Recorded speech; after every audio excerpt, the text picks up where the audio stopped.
महिलाओं की बंदूक लिए हुए पिक्चर्स, मॉडर्न लाइफस्टाइल से सराबोर आधुनिक इसराइल की तस्वीरें देखकर यह अनुमान लगाना मुश्किल है कि ये देश सदियों तक दुख, मुसीबतों और खून में रंगे हुए इतिहास को लेकर बना है। दरअसल इसराइल दुनिया की एकमात्र कंट्री है जिस पे यहूदी यानी कि जूइश का राज है। 1940 के दशक के पहले यहूदी विश्व के अलग अलग कोने में बिखरे हुए थे, खासकर यूरोप ही उनका घर बन गया था।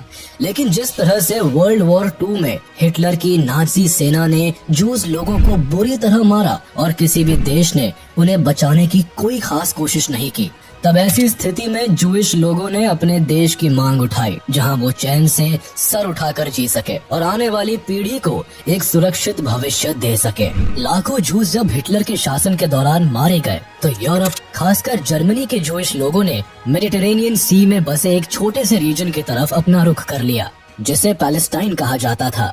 अफ्रीका, यूरोप और विश्व के दूसरे हिस्सों से जूस अब पैलेस्टाइन की तरफ बढ़ने लगे। इस वक्त इनकी आंखों में ख्वाब था अपनी जमीन होने का, अपने लोगों के बीच होने का और अपना एक देश बनाने का जहां उनकी किस्मत यूरोपियन के हाथों ना लिखी जाए। लेकिन सवाल उठता है कि विश्व भर के जूइश आखिर पैलेस्टाइन की तरफ ही क्यों आगे बढ़े? क्यों उन्होंने इस छोटे से देश को अपना कहा?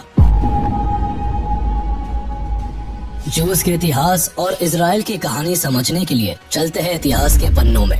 कहानी की शुरुआत होती है लगभग 4000 साल पहले। इन दिनों मेसोपोटामिया की सभ्यता थी जहां मूर्ति पूजा को बढ़ावा दिया जाता रहा। इस वक्त यहाँ कोई खास धर्म नहीं था और समाज इवॉल्व नहीं हुआ था। इसी दौरान यहाँ जन्म हुआ हजरत इब्राहिम का, जिससे अब्राहमिक रिलीजन शुरू हुआ। इनके वंशजों ने यहूदी, ईसाई और इस्लाम धर्म को जन्म दिया। बहरहाल हजरत इब्राहिम धीरे धीरे लैंड ऑफ केनन, जो कि प्रेजेंट डेज में इजराइल और पैलेस्टाइन का भाग है, वहाँ चले गए और लोगों को धार्मिक शिक्षा देना शुरू कर दी। इन्होंने एक धर्म की स्थापना की जिसे नाम दिया जूडाइज्म। इब्राहिम के फॉलोअर्स जूडास कहलाने लगे। इब्राहिम के 2 बेटे हुए, एक इस्माइल और दूसरा आइजक। इनके समय में भी इन्होंने जूडाइज्म को ही फॉलो किया और इनके फॉलोअर्स भी काफी संख्या में हो गए। लेकिन आगे चलकर आइजक के जो बेटे हुए उन्हें क्रिश्चियनिटी में जेकब, यहूदियों में इजराइल और मुस्लिमों में याकूब के तौर पर जाना गया। उन्होंने जूडाइज्म को आगे बढ़ाया, लेकिन फिर जेकब ने 4 शादियां की जिससे उनके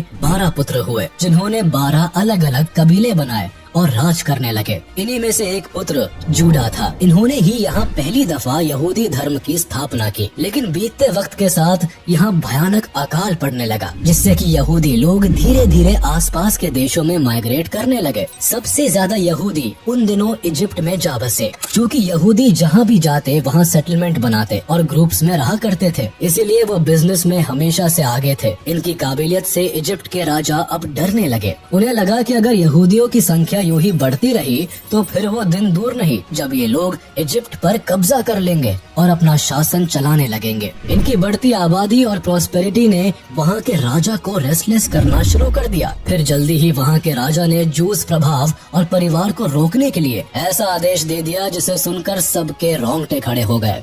दरअसल इजिप्ट के किंग ने सारे जूस पुरुषों और बालकों को मार देने का आदेश दिया। जूइश महिलाओं को स्लेवरी में धकेलना शुरू कर दिया। इससे न तो केवल शुरुआती दिनों में जूस की पॉपुलेशन घटी, बल्कि बहुत सारे जूस अब दूसरे राज्यों की तरफ भागने की फिराक में लग गए। इसी दौरान इजिप्ट के जूस परिवार में हजरत मूसा का जन्म हुआ था, जिन्होंने बड़ी मुश्किल से इजिप्ट में रहने वाले जूस को इकट्ठा किया और कठिन रास्ते को पार करके अपने जूस काफिले के साथ वापस इजराइल आ गए। इसके बाद मूसा एक धार्मिक गुरु के तौर पर देखे जाने लगे। उनका जूस लोगों के बीच में काफी सम्मान बढ़ने लगा। जब सारे जूइश मिलकर इजिप्ट से अपने काफिले के साथ इजराइल पहुँचे, तब उन्होंने ईश्वर के 10 कमांड्स यानी उपदेश दिए, जिसे मानने से जूस हमेशा सुखी संपन्न रह सकते थे। उन्होंने इन 10 उपदेशों को एक पत्थर पर लिखवाकर एक सोशल सेंटर में रखवा दिया, जिसे जूस के बीच में 10 कमांडमेंट ऑफ सुप्रीम गॉड कहा गया। इस तरह से यहूदियों को एक लंबे संघर्ष के बाद रहने के लिए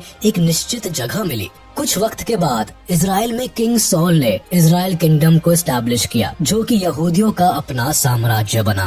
लगभग 1000 BC में किंग डेविड, जो राजा सोल के बेटे थे, जूइश लोगों के पहले पावरफुल किंग बने। उनके बेटे राजा सोलोमन, जो कि मुस्लिम लोगों में राजा सुलेमान के नाम से प्रसिद्ध हुए, उन्होंने इजराइल की राजधानी जेरूसलेम में यहूदियों का पहला social worship centre temple mount बनवाया। इसे फर्स्ट टेम्पल या सोलोमन टेम्पल कहा गया, जो कि यहूदी मूर्ति पूजा को नकारते थे। इसलिए इस मंदिर में हजरत मूसा के दिए हुए 10 उपदेश वाले पत्थर को रखा गया। लेकिन कुछ समय में ही यहाँ सिविल वॉर हो गया और यहाँ के लोग 2 एथनिक ग्रुप में बट गए। किंग सोलोमन यहूदी के पावरफुल रेस के तौर पर उभरे। इनके यहाँ खुशियाँ और खूब सारी दौलत बरसी। लेकिन 2 सदी बीतने के बाद ही यहाँ मेसोपोटामिया के एक राजा शल्मानेसर V ने हमला कर दिया, जिसमें फिर से हजारों यहूदी मारे गए और राजधानी जेरूसलेम को बुरी तरह लूटा गया। किसी तरह यहूदियों ने खुद को और अपने साम्राज्य को फिर से बसाया।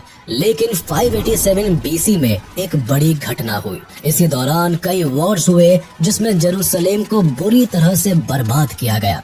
उस वक्त बेबीलोनियन किंग नेबुकदनेस्सर के हुक्म पर पूरी जूडा कम्युनिटी को लूटा गया और भयानक मैसेकर हुआ। जो लोग बच गए उन्हें बेबीलोनियंस अपने साथ स्लेव बनाकर ले गए। बेबीलोनियन किंगडम ने जूडा किंगडम को बर्बाद कर दिया। इसके बाद जूस अब बेबीलोन के कब्जे में रहे। बेबीलोनियंस ने इनके फर्स्ट होली टेम्पल को भी खाक कर दिया और इसी दौरान हजारों जूस को 70 सालों के लिए एग्जाइल में भेज दिया। बहुत सारे जूइश इजराइल छोड़कर भाग निकले और विश्व के कोने कोने में बिखर गए। इस घटना के बाद तो जेरूसलेम और यहूदी दोनों का ही इजराइल में नामो निशान मिट गया। कुछ समय बाद ही ईरान में एक नए एम्पायर का जन्म हुआ, जिसे पर्शियन एम्पायर कहा जाता है। पर्शियन किंग्स ने मेडिटेरेनियन सी के कई हिस्सों समेत बेबीलोन और इजिप्ट को जीतकर एक बड़े भाग में पर्शियन एम्पायर खड़ा कर दिया, जिसमें यहूदियों को थोड़ी स्वतंत्रता मिली। इन्होंने इन यहूदियों को जो एग्जाइल के दौरान बेबीलोन में एज ए स्लेव लाए थे,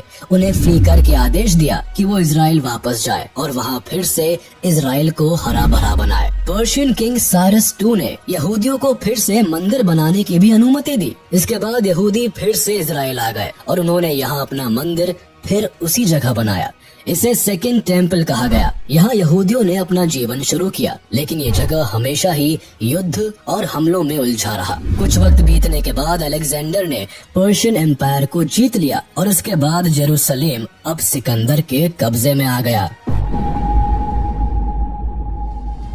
अलेक्जेंडर किंगडम खत्म होने के बाद 63 BC तक इजराइल रोमन किंगडम के भीतर आ गया। रोमन किंगडम के समय में ही जीसस क्राइस्ट का जन्म एक यहूदी परिवार में हुआ। वो धीरे धीरे लोगों के बीच काफी पॉपुलर होने लगे और उन्होंने खुद को भगवान का बेटा कहा। जल्दी ही उनके फॉलोअर्स अब यहूदी समाज में फैल गए। लोग उनकी बातों से बहुत प्रभावित होते और उनके चमत्कार देखने आने लगे। ये बात यहूदियों के धर्म गुरुओं को नहीं भाई। उन्होंने जीसस के खिलाफ बातें फैलानी शुरू कर दी। जूस ने जीसस को अपना गॉड मैसेंजर मानने से इनकार कर दिया। ये जीसस ऑफ नाजरत की टीचिंग को मानने से इनकार करने लगे और 30 से 33 AD के करीब जीसस को सूली पर टांग दिया, ये कहते हुए कि ये आदमी धर्म के खिलाफ बोल रहा था। लेकिन जीसस को सूली पर टांगना यहूदियों पर बहुत भारी पड़ गया। रोमन एम्पायर में जीसस के फॉलोअर्स बढ़ने लगे। कई जूइश भी अब क्रिश्चियनिटी को फॉलो करने लगे थे। इससे यहूदियों की समस्या और बढ़ने लगी। असल में रोमन्स की बढ़ती हुई क्रिश्चियन पॉपुलेशन की वजह से कई जूस भी अब क्रिश्चियनिटी को फॉलो करने लगे थे। इससे जूइश के धर्म गुरुओं ने मिलकर रोमन के खिलाफ रिवॉल्ट कर दिया, जिसे फर्स्ट जूइश रोमन वॉर कहा जाता है,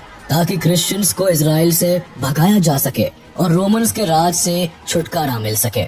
जहाँ तहाँ लोग अब काफिले बनाकर रोमन एम्पायर को मानने से इनकार करने लगे। जब जूस ने पहली बार अपने हक की आवाज उठाई और रोमन किंगडम को मानने से इनकार करने लगे, तब रोमन्स ने पूरे जेरूसलेम को चारों तरफ से घेर लिया और फूड सप्लाई बंद कर दी, जिससे कि जूस भूखे मारे गए। इसके बाद उन्होंने बचे कुचे लोगों को मारना शुरू कर दिया और अंत में पूरे जेरूसलेम को आग के हवाले कर दिया। इसी दौरान रोमन्स ने यहूदियों के सेकंड टेम्पल को भी जलाकर राख कर दिया, जिसकी एकमात्र दीवार आज भी जेरूसलेम में बची हुई है। इस घटना को सीज ऑफ जेरूसलेम कहा गया।